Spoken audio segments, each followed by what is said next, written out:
Amen. C'est merveilleux. Alléluia.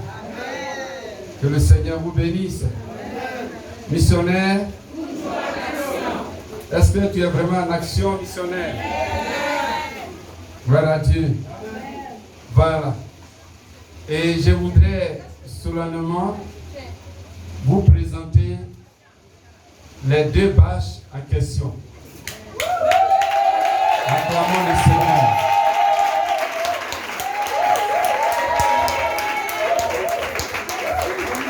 Alléluia. Donc désormais, tu as 3 bâches qui t'appartiennent à toi. Acclame Jésus. Amen, amen. N'est-ce pas une bonne chose? Voilà. C'est avec tes 10 000 francs, tes 5 000, tes 2 000, 3 000 pour d'autres. C'est le fruit. Voilà, 500 merci. C'est le fruit qui est là. Acclamons encore Jésus. Acclamons encore Jésus. Donc, il nous reste à payer 100 000 francs. Et comme il y a des retardateurs, amen, il y a d'autres qui n'ont pas encore donné, j'ai la liste. D'autres n'ont pas encore donné, d'autres ont pris 10 000, 5 000, 2 000 et autres. Voilà, il faut le faire pour qu'on termine. Amen. Que le Seigneur vous bénisse. Voilà. Et comme ça, le ciel est content. Amen. Notre Dieu, il est propriétaire.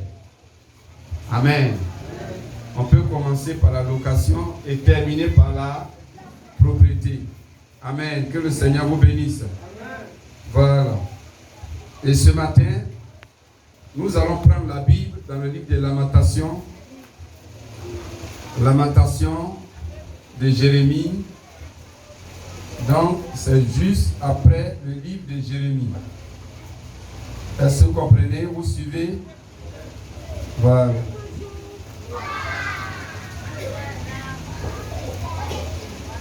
Ce matin, je vais prier pour la délivrance. Jérémie 5, à partir, et plutôt Lamentation, pardon. Lamentation 5, à partir du verset 1er jusqu'au verset 22, que je vais lire.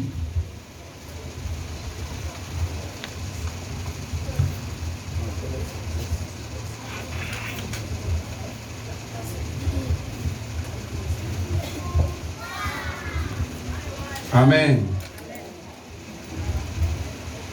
Donc, Lamentation 5, après du verset 1er, je lis la parole de Dieu.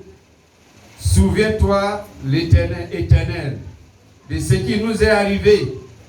Regarde, vois notre propre, notre héritage a passé à des étrangers, nos maisons à des inconnus.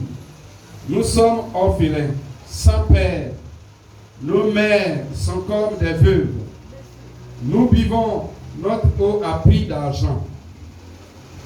Nous payons notre poids. Nous sommes poursuivis le jour sur le coup. Nous sommes épuisés. Nous n'avons point de repos. Verset 6. Nous avons tendu la main vers l'Égypte et vers la Syrie pour nous rassasier de pain. Verset 7. Nos pères ont péché, ils ne sont plus, et c'est nous qui portons la peine de leur iniquité. Verset 8, des esclaves dominent sur nous, et personne ne nous délivre de leurs mains. Verset 9, nous cherchons notre pain au péril de notre vie, devant l'épée du désert. Verset 10, notre peau est brûlante comme un four, par l'ardeur de la faim.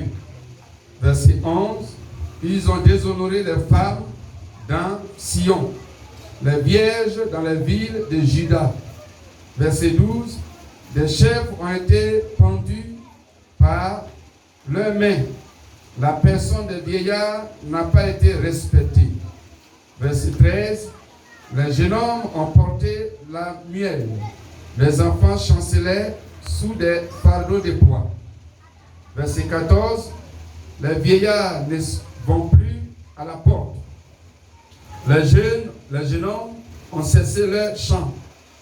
Verset 15, la joie a disparu de nos cœurs, le deuil a remplacé les danses. Et le verset 16, la couronne de notre tête est tombée, malheur à nous, parce que nous avons péché. Verset 17, si notre cœur est souffrant, si nos yeux sont obscurcis, c'est que la montagne de Sion est ravagée. C'est que les renards s'y promènent. Verset 19, toi, l'Éternel, tu règnes à jamais. Ton trône subsiste de génération en génération. Verset 20, pourquoi nous oublierais-tu pour toujours? Nous abandonnerais-tu pour de longues années? Verset 21, fais-nous revenir vers toi, ô Éternel, et nous reviendrons. Donne-nous encore des jours comme ceux d'autrefois. Nous n'aurais-tu pas entièrement rejetés et t'irriterais-tu contre nous jusqu'à l'excès? Amen. Acclamons la parole du Seigneur. Alléluia. Dimanche passé, le thème était de la captivité à la délivrance, à la libération. Amen. Et ce texte nous parle clairement de ce qui s'est passé. Amen. Donc c'était de la délivrance, plutôt de la captivité à la délivrance. Captivité à la délivrance. Donc, s'il y a eu délivrance après la captivité, c'est parce que quelque chose a été fait. Alléluia. C'est parce que quelque chose a été fait. Donc cela veut dire que si une personne est captive, une personne est oppressée, une personne souffre cruellement, une personne est l'otage de difficultés, si elle a besoin de délivrance, elle doit faire quelque chose. Alléluia. Et c'est ce que nous allons voir ce matin. Tout le texte que nous venons de lire parle simplement des prières pour sortir de la captivité. Les prières pour sortir de la maladie. Les prières pour sortir du chômage, du célibat prolongé illimité. Les prières pour sortir des échecs. Les prières pour sortir de l'humiliation. Les prières pour sortir de la stagnation. Les prières pour sortir des problèmes qui se multiplient dans ta vie. Les prières. Il y a des prières qui doivent être faites. Amen. Il y a des prières. Ici, le peuple d'Israël, c'est le peuple de Dieu. Dis Amen. Amen. Et ce peuple-là a été combattu par des ennemis qui sont les Babyloniens. Ils sont appelés les Babyloniens. Donc le peuple de Babylone. Ce peuple a siégé Israël avec ses armées. Gloire à Dieu. Et ces armées ont vaincu Israël. Et donc, ces armées ont vaincu Israël et les Babyloniens ont pris une partie du peuple pour l'amener chez eux, pour les tenir comme esclaves. D'autres ont été tués et d'autres ont été laissés sur place, mais sous esclavage. Et pendant longtemps, ce peuple souffrait. Mais ce peuple voulait la délivrance. Mais elle va venir comment? Dans le texte que nous venons de lire, c'est un texte qui présente la repentance. Alléluia. Vous voyez, à partir du verset 1, il dit, souviens-toi, Éternel, de ce qui nous est arrivé. Amen. Vous voyez ici, de ce qui nous est arrivé. Donc là, le peuple demande à Dieu de se souvenir de lui. Amen. Donc pendant longtemps, certainement, le peuple est resté dans sa souffrance, disant que notre Dieu, le Dieu d'amour, de compassion, de miséricorde, alors il se souviendra de nous, il nous délivrera. Pendant longtemps, le peuple a attendu. Il n'y a pas eu de délivrance. Alléluia. Missionnaire, pendant longtemps, si tu ne veux rien faire et que tu restes là, les mains croisées, tu te dis que tu attends Dieu. Dieu est amour. Il va se lever. Alors quand il se souviendra de toi, il va se lever et il va te délivrer. Dieu ne le fera pas.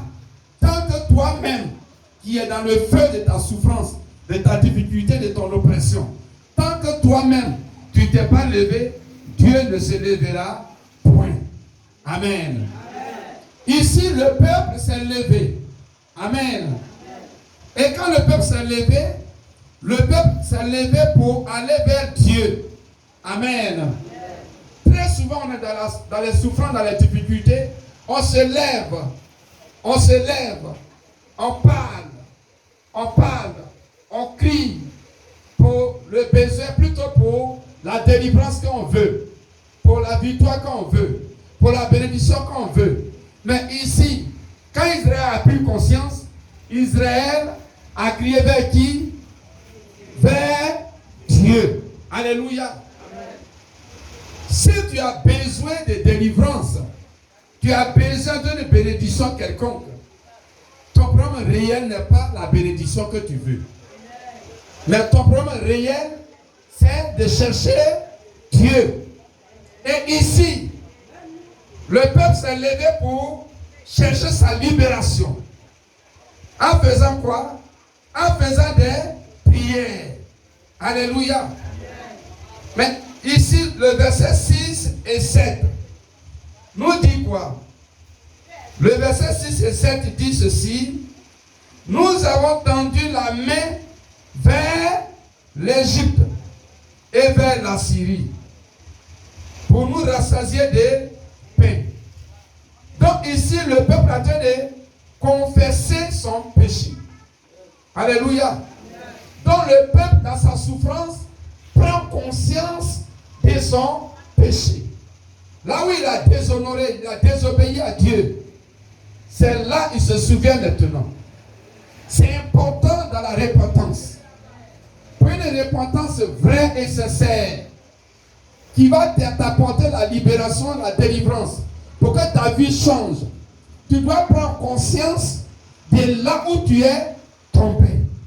Alléluia. Il dit, Dieu, souviens-toi, nous avons péché. Et ils ont dit clairement, ils ont pointé du doigt leur péché. Nous t'avons abandonné, nous t'avons donné d'eau pour se tourner vers l'Égypte et la Syrie. Pour aller chercher le secours, pour aller chercher le pain, pour aller chercher la solution à notre besoin. C'est là notre faute. Alors toi qui écoutes ce matin, tu as besoin de délivrance. Et toi-même tu es conscient de cela. Et même tu te répands selon toi, d'après toi. Mais en réalité, tu embrouilles Dieu. Tu fais des bruits. Parce que dans ta repentance, tu caches encore même. Non seulement tu t'es caché pour aller pécher, mais dans la repentance, tu te caches encore. Il faut dire, waouh, tu es fort. Tu t'es caché pour aller pécher. Dans la repentance, tu te caches encore. Tu ne dis pas la vérité. Ici, Israël a dit clairement ce qu'il a fait. Dans la repentance, sois conscient de ce que tu as fait. La Bible dit dans le livre d'Apocalypse, verset 3, chapitre 3, il dit, souviens-toi d'où tu es tombé. Amen. Dieu, lui, te regarde. C'est toi qui souffres. C'est toi qui as besoin de solutions. C'est toi qui as besoin de délivrance. Tu as besoin de guérison, d'exaucement. Mais si tu caches encore dans ta repentance ton péché, tu ne le dis pas, tu ne le dénonces pas, Dieu ne peut pas t'exaucer.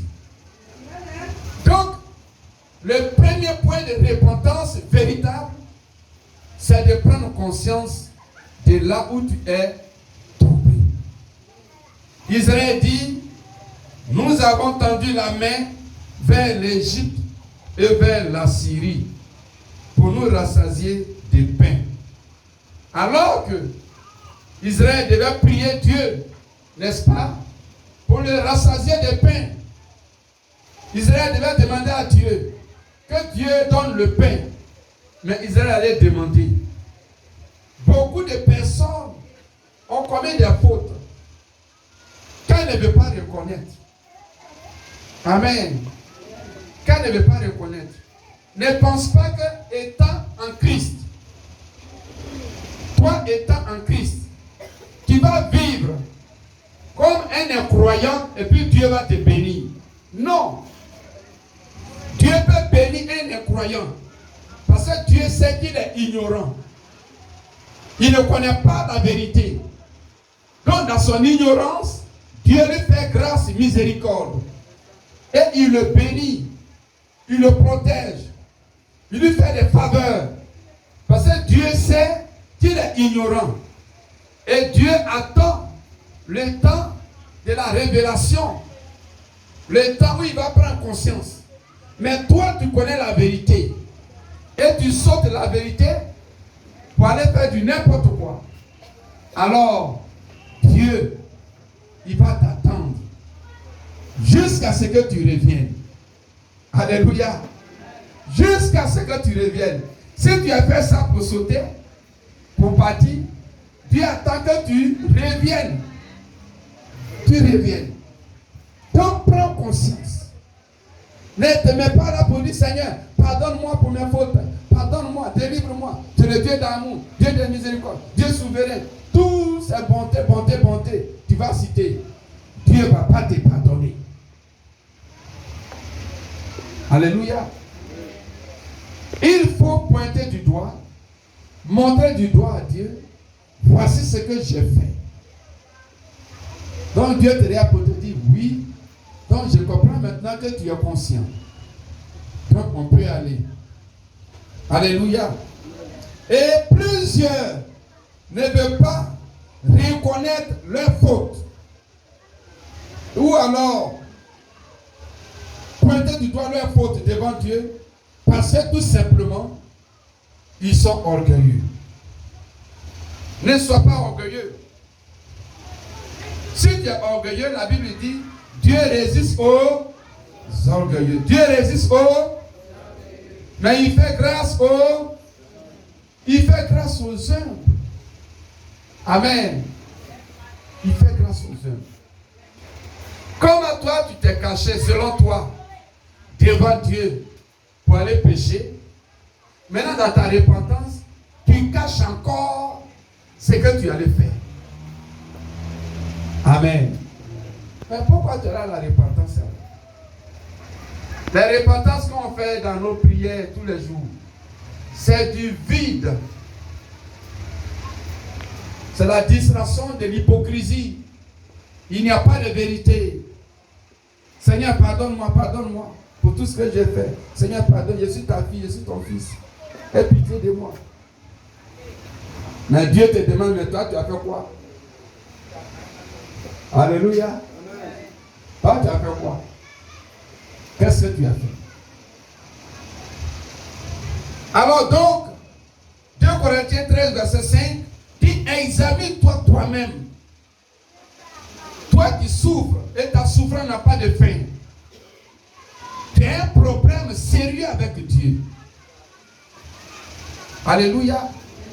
On te persécute, des années sur des années. Depuis longtemps, tu n'as pas de victoire sur ceux qui te persécutent. Tu es bloqué depuis des années. Tu n'es jamais débloqué. Il faut entrer en toi-même. Prends conscience. Et je prie que vos yeux s'ouvrent ce matin sur vos péchés au nom de Jésus. 1 Jean 1 verset 8 dit, celui qui dit il n'a point de péché, il se fait menteur. Et la vérité n'est point en lui. Gloire à Dieu. Dis à ton voisin que la vérité soit en toi. Que la vérité soit en vous. Alléluia. Même si tu as trompé tout le monde, si tu peux aussi dire que tu as trompé Dieu, pardon. Sois sincère envers toi-même. Ne trompe pas ta propre conscience. Mais toi, tu as trompé tout le monde, puis toi-même encore, tu te trompes toi-même. Mais qu'attends-tu de Dieu? Il faut être humble pour reconnaître ta responsabilité. On a du zèle à se plaindre des autres. Ce sont les sorciers de ma famille qui m'ont fait ça. C'est mon oncle qui m'a fait ça. C'est ma tante qui m'a fait ça. C'est mon grand frère qui m'a fait ça. C'est un sorcier. C'est ma petite soeur qui est une sorcière. C'est elle qui m'a fait ça. C'est notre chef de famille qui a mis tout le monde sous ses pieds. Mais si toi tu es sous le pied d'un sorcier, c'est que tu as un problème. Waouh! C'est que tu as un problème. C'est parce que toi-même tu es sous le péché. Le péché te domine. Donc tu es sous. Si tu es sous le péché, alors les démons, les sorciers, les méchants, tu es sous leurs pieds. Parce que leur pouvoir, c'est le péché. Amen. J'ai demandé à un petit cher, où tires-tu ta puissance? Il dit, je tire ma puissance dans le mensonge, dans les adultères, dans l'ivrognerie, dans l'inceste. C'est-à-dire, je couche avec mes parentes, avec mes belles parentes, et c'est tout ça qui fait ma force. Vous comprenez? Donc la force du diable, des démons, des gens que le diable utilise, c'est de faire le mal. Quand ils font le mal, ils ont plus de force pour détruire. Toi, tu veux le bien et tu vis dans le mal. Qu'attends-tu de Dieu? Rien. Alléluia. J'ai prié que l'Esprit de Dieu ramène à notre conscience tous les péchés que nous avons commis, pour lesquels nous souffrons au nom de Jésus.